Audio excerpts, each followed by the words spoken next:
Aita for calling my sister a sinful disgrace in front of our entire family and revealing her secret.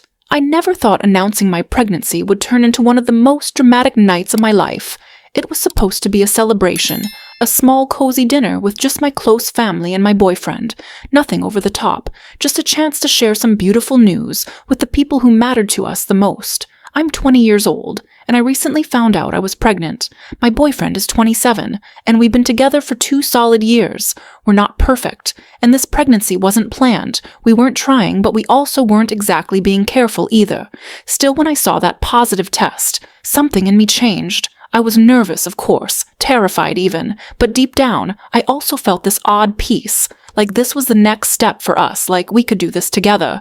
My boyfriend was shocked but happy. He's always been supportive and steady, and he told me that no matter what, we were in it as a team, and that gave me the courage to face whatever came next. So we planned the dinner. I cooked a little. He helped me set up the table, and we invited my parents, my little brother, and yes, my older sister too, even though I knew she might have something to say. See, my sister is different. She's 29 and deeply religious, like, deeply the type who only wears modest clothing, who goes to church every Sunday without fail, who fills her Instagram stories with scripture and quotes about purity and judgment and righteousness. She doesn't just live by the Bible. She preaches it in everything she says. Every conversation somehow loops back to God or temptation or sin, and honestly, over the years, it's just become her identity. She's made it clear many times that she looks down on people who don't live by the same standards, and fortunately, that includes me. We've never been super close growing up. She was always the golden child, the obedient one, the holy one, and I was the rebel, the curious one, the girl who asked too many questions. Still, I invited her because she's family, and I hoped, maybe, just maybe, she'd be able to be happy for me. Dinner started off okay. Everyone was laughing and eating, and I could feel the nerves in my stomach starting to settle. I reached under the table and squeezed my boyfriend's hand, then stood up and tapped my glass. I told them I had an announcement, and then I said it plainly, I'm pregnant. There was a pause, but then it happened. My mom gasped and covered her mouth and smiled. My dad's eyes got big, but he chuckled and came to hug me. My little brother shouted, "No way," and my boyfriend grinned proudly beside me. But then I looked over at my sister. She was frozen, face stone cold, her lips pressed together so tightly it looked like she was holding back a scream. I didn't say anything at first. I just smiled, hoping maybe she was just surprised. Maybe it would sink in, and she'd find some happiness for me, but no. She pushed her plate back and stood up, and then came the speech. The room went dead quiet as she started lecturing me right there in front of everyone about how disappointed she was in me, how I was throwing away my future, how I was living in sin and going against God's will, how she expected better of me. She quoted the Bible loudly and confidently. She said children born out of wedlock were a shame, and that I was leading myself and my unborn baby into darkness. I could feel my face burning with embarrassment. Everyone was staring at their plates awkwardly. My mom was trying to shush her.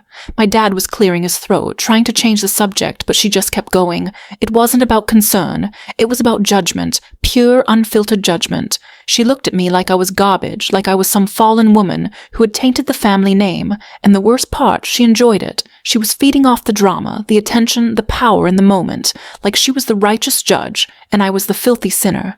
And that's when something inside me snapped. All those years of her pretending to be this untouchable holy woman came rushing back to me, all the moments she'd made me feel small or dirty for not being like her. And the biggest secret of all came into my mind, something she thought nobody knew, but I knew. And in that moment, I decided if she was going to shame me in front of everyone, if she was going to stand there on a pedestal and act like she was better than me, then I was going to knock her right off of it. The moment I made that choice to speak up, something shifted inside me. I wasn't thinking about consequences. I wasn't thinking about what would happen afterward. All I knew was I was tired of being humiliated, especially by her.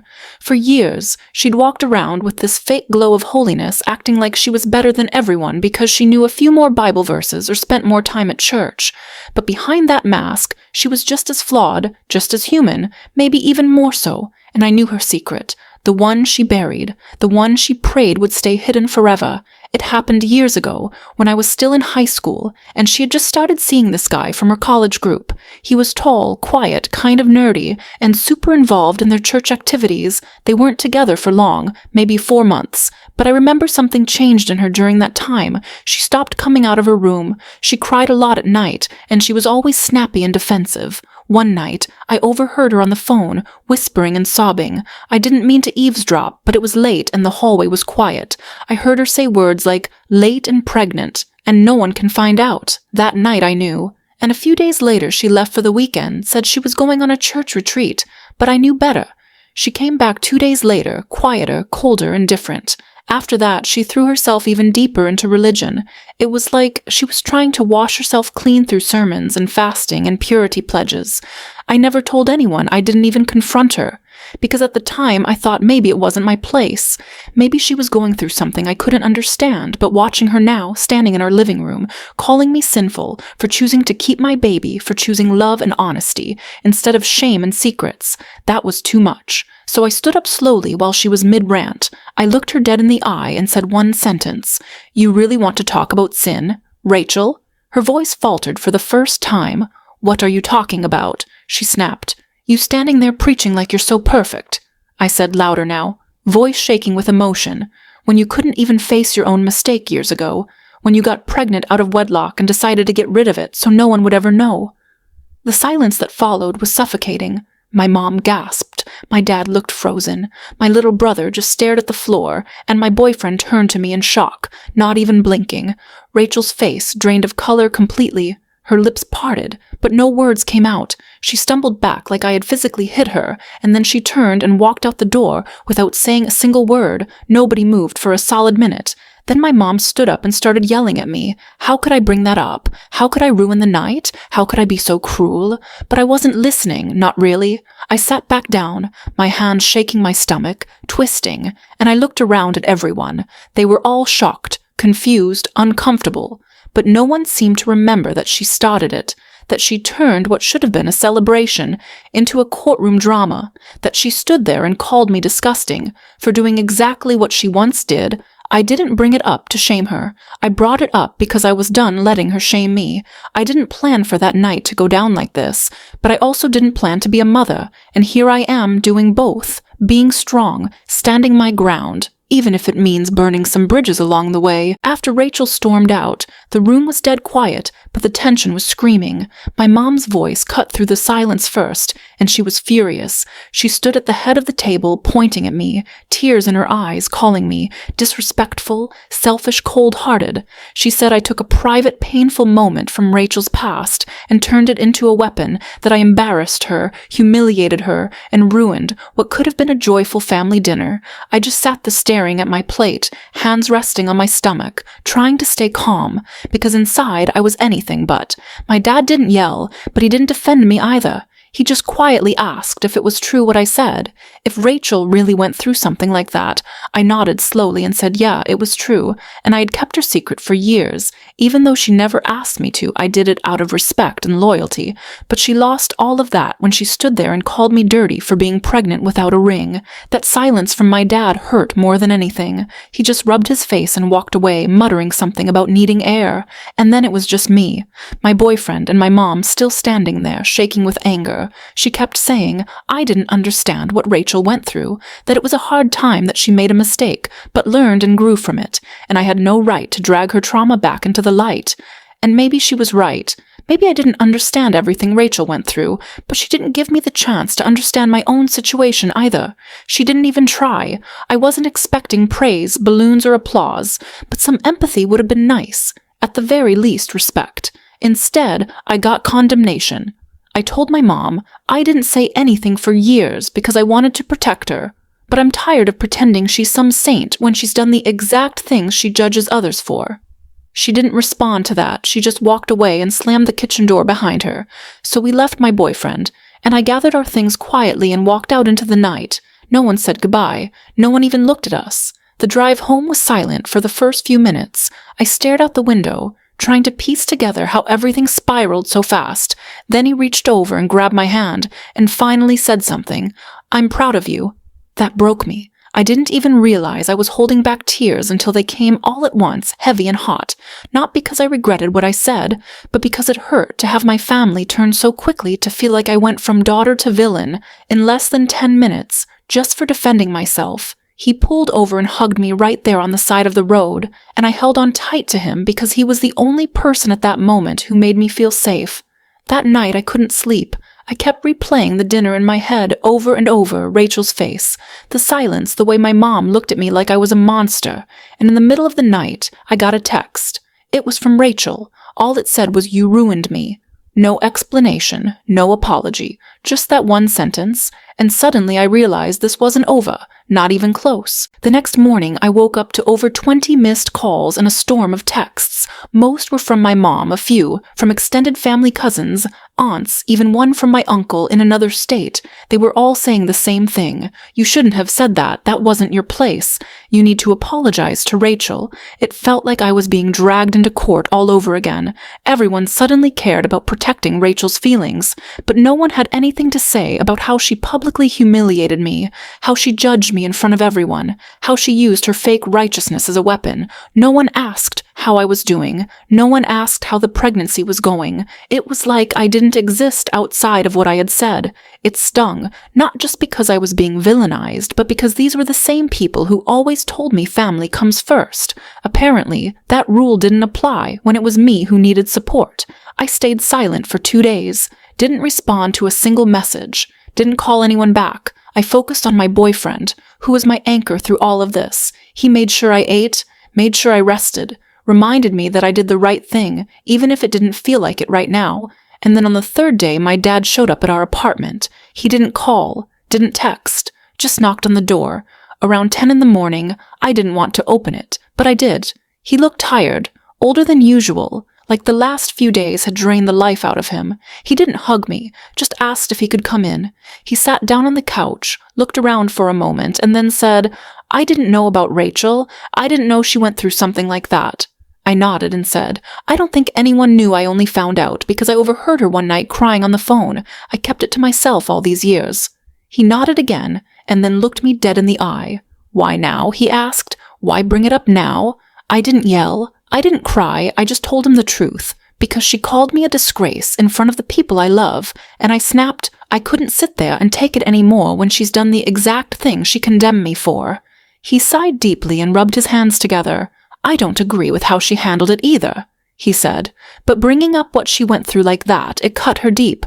"She cut me first," I replied, "and no one seems to care about that part." We sat in silence for a while. Then he said something I didn't expect. "I don't think either of you were right, but I also don't think either of you were completely wrong." He stood up and walked to the door. "I just hope this doesn't destroy our family," he said, "because it feels like we're hanging by a thread right now." He left without saying goodbye, and that hit me hard, because he was right. This wasn't just a fight between sisters anymore. This was something that was ripping through the fabric of our entire family, and there was no way to go back, not after what was said, not after what was revealed. Lines had been drawn, sides were being taken, and I had no idea if there'd be anything left to salvage when the dust finally settled. A few days passed, and things just kept getting worse. Rachel still hadn't spoken to me directly. No calls, no texts, except that one message, "You ruined me," which kept echoing in my mind like a curse. I tried to move forward, focus on my health, my baby, my boyfriend, but everything felt heavy, like walking through mud with chains tied to my chest. Then out of nowhere, I got a message from one of Rachel's old friends, someone I hadn't spoken to in years. It said, "She's been lying to everyone for years.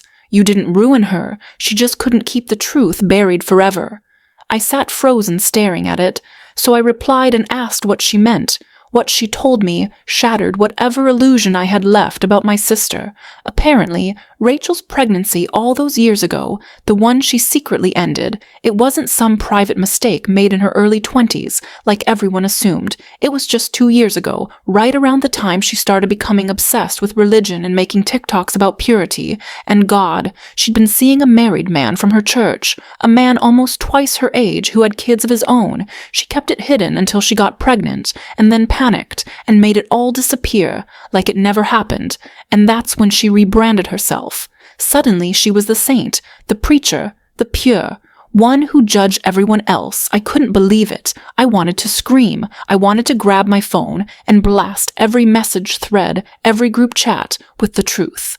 But I didn't, because now I realized something. Rachel's shame wasn't just about what she did, it was about the fact that she built her entire identity on a lie to escape it. And when I exposed the truth, she wasn't just embarrassed, she was unmasked. She spent years building this perfect version of herself, and in one moment I shattered it, and now everyone was treating me like the monster for doing it. That night, I sat with my boyfriend, and I told him everything I learned.